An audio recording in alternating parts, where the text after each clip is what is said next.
BTech പഠിക്കാൻ ആഗ്രഹിക്കുന്ന ആളുകൾ, എഞ്ചിനീയറിംഗ് പഠനത്തിന് പോകാൻ ആഗ്രഹിക്കുന്ന ആളുകൾ പൊതുവെ ചോദിക്കുന്ന ചോദ്യമാണ് ഏതാണ് ഏറ്റവും നല്ല എഞ്ചിനീയറിംഗ് ബ്രാഞ്ച്.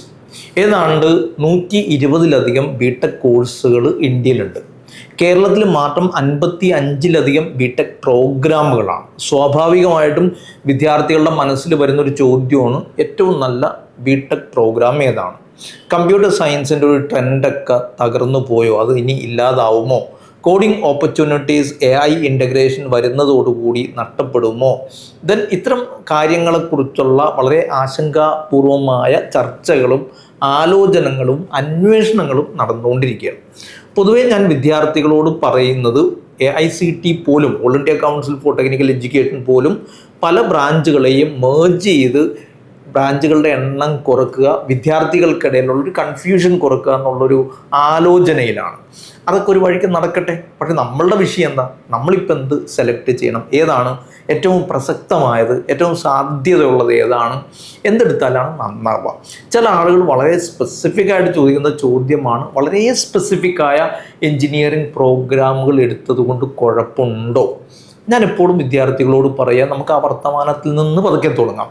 വളരെ സ്പെസിഫിക്കായ ബ്രാഞ്ചുകൾ എന്ന് പറയുമ്പോൾ ഇപ്പോൾ naval architecture and ship building, safety എഞ്ചിനീയറിങ്ങുമായിട്ട് ബന്ധപ്പെട്ട പ്രോഗ്രാംസ്, ദെൻ അതുപോലെ ocean engineering, aerospace engineering, aeronautical ഒക്കെ പോലുള്ള കോഴ്സുകളൊക്കെ എടുക്കുമ്പോൾ അത്തരം കോഴ്സുകൾക്ക് സാധ്യതയുണ്ടോ, കാര്യമുണ്ടോ എന്നൊക്കെ ചോദിക്കുന്ന ആളുകളുണ്ട്.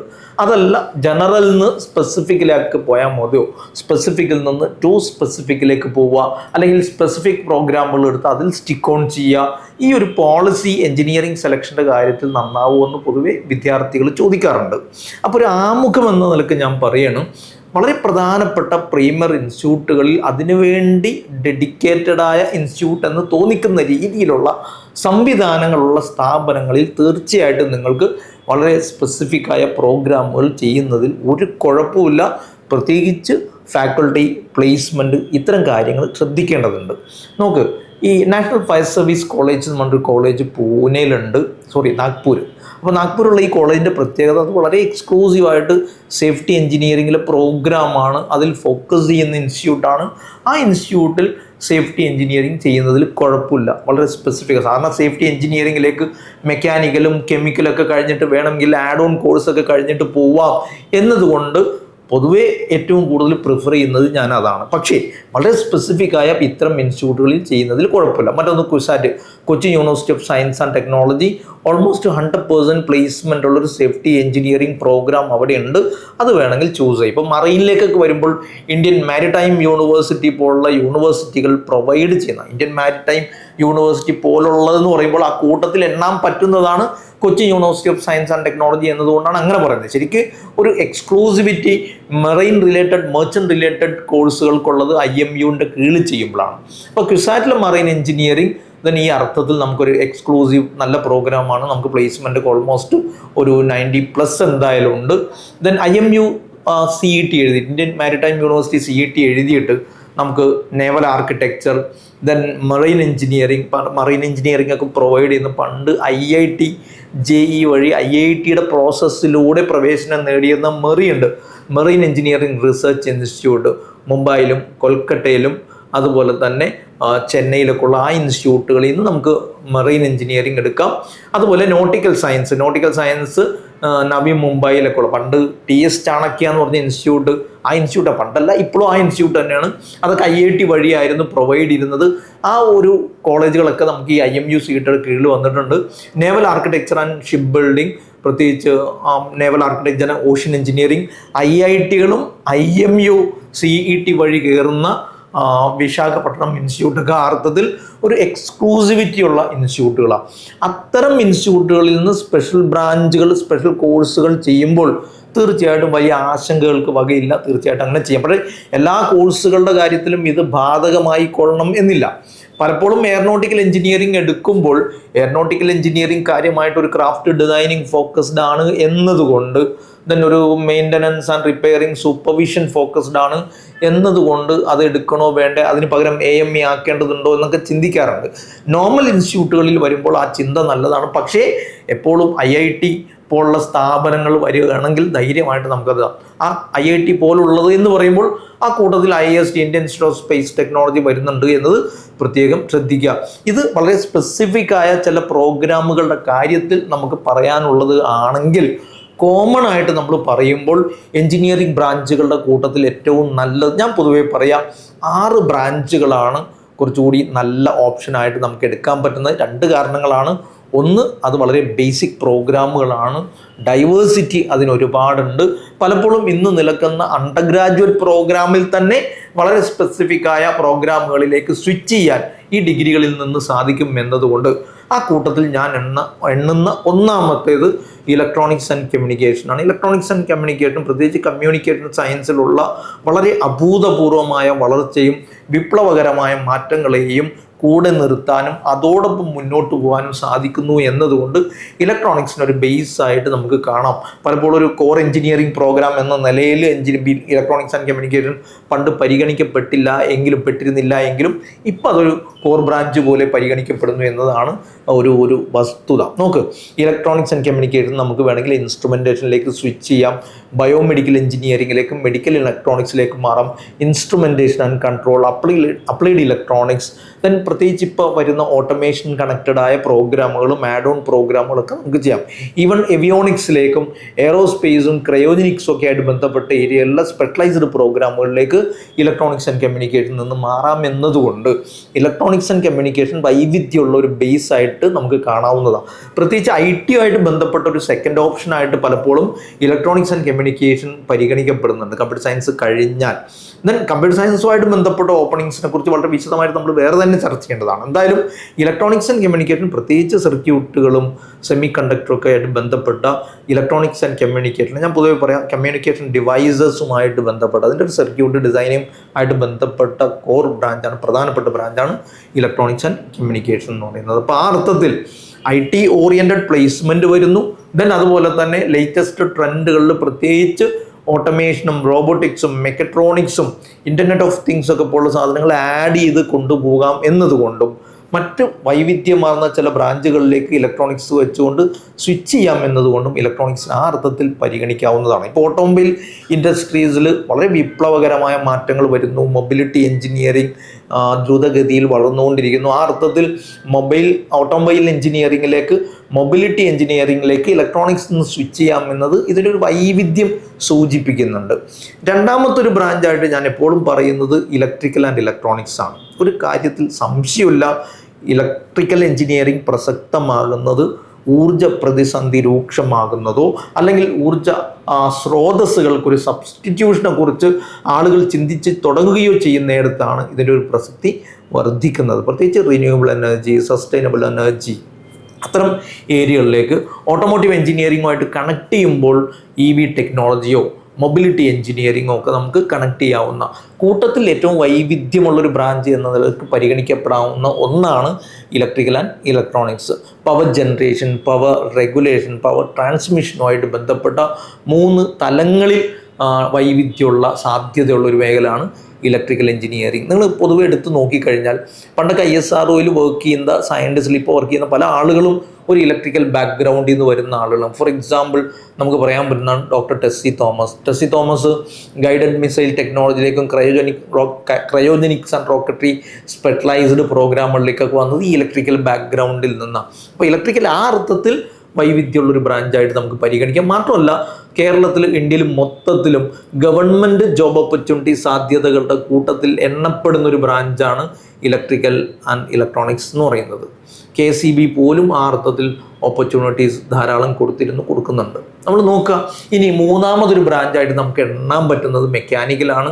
ഡൈവേഴ്സിറ്റിയുടെ കാര്യത്തിൽ കൂട്ടത്തിൽ ഏറ്റവും മുമ്പിൽ നിൽക്കുന്നവൻ എന്ന അർത്ഥത്തിൽ മെക്കാനിക്കൽ എഞ്ചിനീയറിംഗ് നമുക്ക് പരിഗണിക്കാം. ഓട്ടോമോട്ടീവിലേക്ക്, മൊബിലിറ്റിയിലേക്ക്, ഓട്ടോമൊബൈലിലേക്ക്, എയറോസ്പേസും എയറോനോട്ടിക്കലും ക്രയോജനിക്സും റോക്കറ്ററി മറൈനിലേക്ക് സ്വിച്ച് ചെയ്യാം എന്നതൊക്കെ ഈ അർത്ഥത്തിൽ മെക്കാനിക്കൽ എഞ്ചിനീയറിംഗ് കൂടുതൽ വൈവിധ്യമുള്ളൊരു ബ്രാഞ്ചാക്കി മാറ്റുന്നുണ്ട്.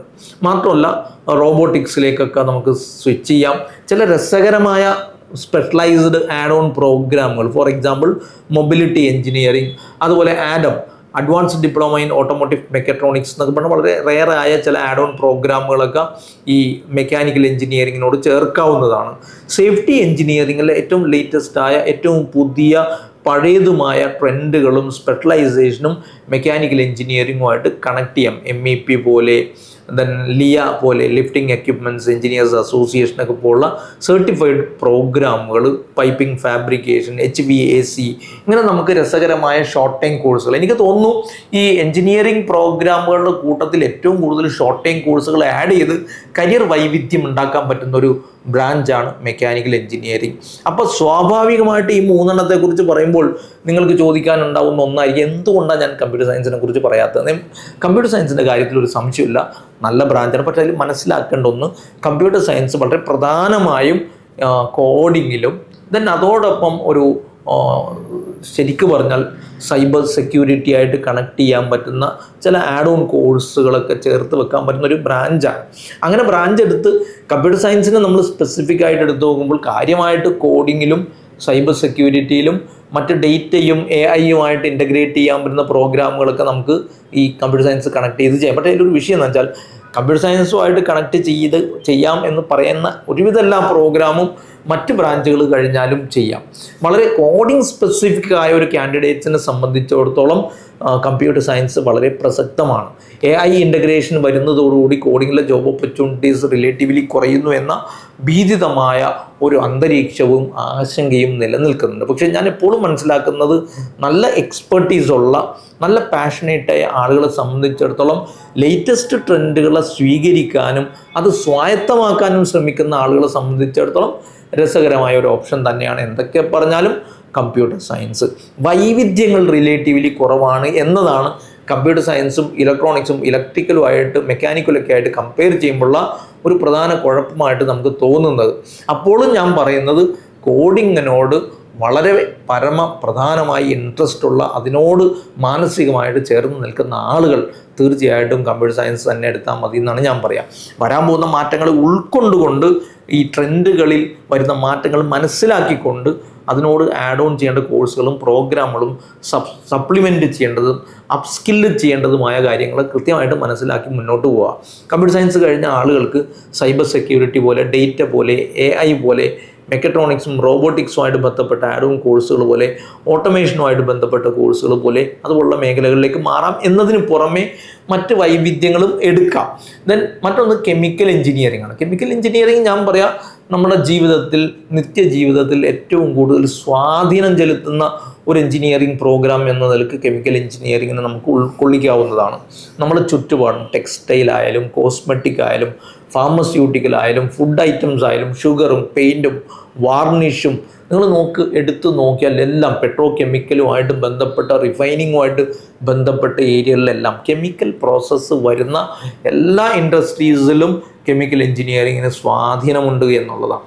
ഒരു ഇനീഷ്യൽ ജോബ് ഓപ്പർച്യൂണിറ്റീസിൻ്റെ കാര്യത്തിൽ ഏറ്റവും പ്രീമിയറായ ഇൻസ്റ്റിറ്റ്യൂട്ടുകളെ ഡിപ്പെൻഡ് ചെയ്യേണ്ടി വരും എന്നതാണ് കെമിക്കൽ എഞ്ചിനീയറിങ്ങിൽ ഞാൻ കാണുന്ന ഒരു പ്രശ്നമായിട്ട് നമ്മൾ കാണുന്നത്. എന്ന് വെച്ചാൽ നാട്ടിലുള്ള എഞ്ചിനീയറിംഗ് കോളേജുകളിൽ നിന്ന് കെമിക്കൽ എഞ്ചിനീയറിംഗ് പഠിച്ച് പെട്ടെന്നൊരു ജോലി ആവുക എന്ന് പറയുന്നത് പലപ്പോഴും അസാധ്യമാവാറുണ്ട്. പക്ഷേ ആഡ് ഓൺ കോഴ്സുകൾ ചെയ്ത് അതിനെ കുറച്ചുകൂടി നന്നാക്കാം. മാസ്റ്റേഴ്സൊക്കെ പുറത്തേക്ക് എടുത്തിട്ടോ, രസകരമായ പുറത്തേക്ക് എടുക്കാന്ന് പറഞ്ഞാൽ പുറത്ത് പോയി ചെയ്തിട്ടോ രസകരമായ കോമ്പിനേഷൻ പ്രോഗ്രാമുകൾ പാക്ക് ചെയ്തിട്ടോ നമുക്ക് കെമിക്കൽ എഞ്ചിനീയറിങ്ങിനെ മനോഹരമാക്കാവുന്നതാണ്. മാനേജ്മെൻറ്റിലേക്ക്, പ്ലാന്റ് ഡിസൈനിങ്ങിലേക്ക്, റിസർച്ച് ഓറിയൻറ്റേഷനിലേക്കൊക്കെ കെമിക്കൽ എഞ്ചിനീയറിംഗ് മാറാം. ദെൻ അതുപോലെ ഒരു ബ്രാഞ്ചാണ് സിവിൽ എഞ്ചിനീയറിംഗ്. സിവിൽ എഞ്ചിനീയറിംഗ് എന്ന് പറയുമ്പോൾ നമ്മൾ ചെറുതായിട്ട് കാണേണ്ടതില്ല, സിമൻറ്റും കല്ലും മണ്ണും ഒക്കെ കൂട്ടി വീടുണ്ടാക്കുക എന്ന അർത്ഥത്തിലുള്ള ലാഘവത്തോടെ കാണേണ്ട ഒരു പ്രോഗ്രാമല്ല. ഒരു ചെറിയ ഉദാഹരണം പറഞ്ഞാൽ, സിവിൽ എഞ്ചിനീയറിംഗ് എന്ന് പറഞ്ഞാൽ BTech പ്രോഗ്രാമിൽ നിന്ന് ഏതാണ്ട് ഒരു 15-15 മാസ്റ്റർ സ്പെഷ്യലൈസേഷനിലേക്ക് നമുക്ക് പോകാം. കൺസ്ട്രക്ഷനുമായിട്ട് ബന്ധപ്പെട്ടത്, ജിയോ ടെക്നിക്കലുമായിട്ട് ബന്ധപ്പെട്ടത്, സ്ട്രക്ചറലുമായിട്ട് ബന്ധപ്പെട്ടത്, ഇങ്ങനെ പ്രോഗ്രാമുകൾ നമ്മൾ എടുത്തു പോകുമ്പോൾ വളരെ പ്രസക്തമായ ഒരു മാസ്റ്റേഴ്സ് പ്രോഗ്രാമാണ് സ്ട്രക്ചറൽ എഞ്ചിനീയറിംഗ് എന്ന് പറയുന്നത്. ഈ സ്ട്രക്ചറൽ എഞ്ചിനീയറിംഗ് പ്രോഗ്രാമിൻ്റെ ഏതാണ്ട് സ്പെഷ്യലൈസ്ഡ് പ്രോഗ്രാമുകൾ എടുത്താൽ ഒരു 10-20 നമുക്ക് കാണാം. ഇന്ത്യയിൽ ഏറ്റവും പ്രധാനമായ ഒരു ഇൻസ്റ്റിറ്റ്യൂട്ടാണ് national institute of structural engineering research institute എന്ന് പറയുന്നത്.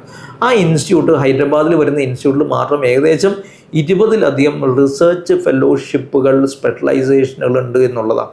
ദെൻ വിൻഡ് എഞ്ചിനീയറിംഗ് വരുന്നുണ്ട്, എർത്ത് എഞ്ചിനീയറിംഗ് വരുന്നുണ്ട്, ആർട്ടിഫിഷ്യൽ ഇൻ്റലിജൻസ് ആപ്ലിക്കേഷൻ സ്ട്രക്ചറൽ എഞ്ചിനീയറിംഗിൽ വരുന്നുണ്ട്, ഫാറ്റിഗ് ആൻഡ് ഫ്രാക്ചർ എഞ്ചിനീയറിംഗ് വരുന്നുണ്ട്. രസകരമായ വൈവിധ്യങ്ങളിലേക്ക് മാറാം. നോക്ക്, അത് കൺസ്ട്രക്ഷനുമായിട്ട് ബന്ധപ്പെട്ടത്, എൻവയോൺമെൻറ്റൽ എഞ്ചിനീയറിംഗുമായിട്ട് കണക്റ്റഡ് ആയ സ്പെഷ്യലൈസ്ഡ് പ്രോഗ്രാമുകൾ ഡിസാസ്റ്റർ മാനേജ്മെൻറ്റിനെ കൂടിച്ചേർക്കുകയും ചെയ്താൽ ഭയങ്കര വൈവിധ്യങ്ങളിലേക്ക്, ഗവൺമെൻറ് ജോബ് ഓപ്പർച്യൂണിറ്റീസ് കൂടുതലുള്ള മറ്റൊരു ബ്രാഞ്ച് കൂടിയാണ് സിവിൽ എഞ്ചിനീയറിംഗ്. പക്ഷേ മനസ്സിലാക്കേണ്ടത് അത് പ്രധാനമായും കൺസ്ട്രക്ഷനുമായിട്ട് ബന്ധപ്പെട്ടതാണ് എന്ന നിലക്ക് അതിനോട് പർട്ടിക്കുലർലി ഇൻട്രസ്റ്റ് ഉള്ള ആളുകളാണ് പോവേണ്ടത്. അപ്പോൾ മൊത്തത്തിൽ പറഞ്ഞാൽ electronics and communication, electrical, mechanical, civil, chemical, computer science, ഈ 6 ബ്രാഞ്ചുകളാണ് എൻജിനീയറിംഗ് ബ്രാഞ്ചുകളുടെ കൂട്ടത്തിൽ കൂടുതൽ നമ്മൾ ആലോചിക്കുമ്പോൾ ഏറ്റവും പ്രധാനമായും നമുക്ക് എടുക്കാൻ പറ്റുന്ന ഈ കോഴ്സിൻ്റെ ഒരു കണ്ടൻറ്റ്, അതിൻ്റെ ഒരു റീച്ച്, അതിൻ്റെ ഡൈവേഴ്സിറ്റി, ഹയർ സ്റ്റഡീസ് ഓപ്ഷൻസ്, ഇത്തരം കാര്യങ്ങൾ വെച്ച് പരിഗണിച്ചാൽ തീർച്ചയായിട്ടും നിങ്ങൾക്ക് ഏറ്റവും അനുയോജ്യമായൊരു കോഴ്സ് ഇതിലൂടെ സെലക്ട് ചെയ്യാനും കോഴ്സ് മനസമാധാനത്തോടെ ചെയ്യാനും പറ്റും. എൻജിനീയറിങ്ങിന് ഒരു ഗ്രാജുവേറ്റ് പ്രോഗ്രാം എന്ന നിലക്ക് വളരെ വൈവിധ്യമുള്ള, ഒരുപാട് ഹയർ ഓപ്ഷൻ സാധ്യതയുള്ള, സമാധാനപൂർണ്ണമായിട്ട് ചെയ്യാൻ പറ്റിയൊരു ബ്രാഞ്ച്, ഒരു ഗ്രാജുവേറ്റ് പ്രോഗ്രാമായിട്ടാണ് ഞാൻ കാണുന്നത്. ഈ എൻജിനീയറിംഗ് ഗ്രാജുവേഷന് ചെയ്യാൻ പറ്റുന്ന മറ്റ് വൈവിധ്യങ്ങളുമായിട്ട് ബന്ധപ്പെട്ട് അതിൻ്റെ സാധ്യതകളെക്കുറിച്ച്, ജനറലായിട്ട് അതിൻ്റെ ഓപ്പണിങ്സിനെ കുറിച്ച് നമുക്ക് വേറൊരു വീഡിയോ ചെയ്യാം. ഏതായാലും ഇത്തരം കാര്യങ്ങളിൽ കൂടുതൽ സംശയങ്ങളുണ്ടെങ്കിൽ താഴെ ഇതിൻ്റെ ഈ ഒരു വീഡിയോൻ്റെ താഴെ ഒരു ഗ്രൂപ്പ്, വാട്സപ്പ് ഗ്രൂപ്പിൻ്റെ ലിങ്ക് കൊടുത്തിട്ടുണ്ട്. അതിൽ ജോയിൻ ചെയ്യുക. ആഴ്ചയിൽ ഒരിക്കലോ ദിവസത്തിൽ സാധ്യമെങ്കിൽ 1 മണിക്കൂറോ നിങ്ങളുടെ സംശയങ്ങൾക്ക് മറുപടി പറയാനുള്ള ഒരു സാധ്യത അന്വേഷിക്കാവുന്നതാണ്. നല്ല തിരക്കാണ് ഓഫീസിൽ ഇപ്പോൾ. ആളുകൾ ഈ ഒരു സമയത്തിൻ്റെ പ്രത്യേകത എന്ന് വെച്ചാൽ +1 +2 കഴിഞ്ഞു, റിസൾട്ട് സ്റ്റേറ്റ് വരാനിരിക്കുന്നു, CBSE വരാനിരിക്കുന്നു, 10th റിസൾട്ട് വന്നു. ഇനി എന്ത് ചൂസ് ചെയ്യണം എന്ന് ആലോചിക്കുമ്പോൾ എൻജിനീയറിംഗ് ആണോ, എൻജിനീയറിംഗിൽ ഇലക്ട്രിക്കലാണോ, മെക്കാനിക്കലാണോ, സിവിലാണോ എന്ന സംശയങ്ങൾ, പാരാമെഡിക്കലാണോ, മെഡിക്കലാണോ, പാരാമെഡിക്കലാകുമ്പോൾ കോഴ്സ് സെലക്ട് ചെയ്യേണ്ട, ശ്രദ്ധിക്കേണ്ട കാര്യങ്ങൾ എന്തൊക്കെയാണ്, ഇത്തരം കാര്യങ്ങൾ സംശയങ്ങളുണ്ടാവും.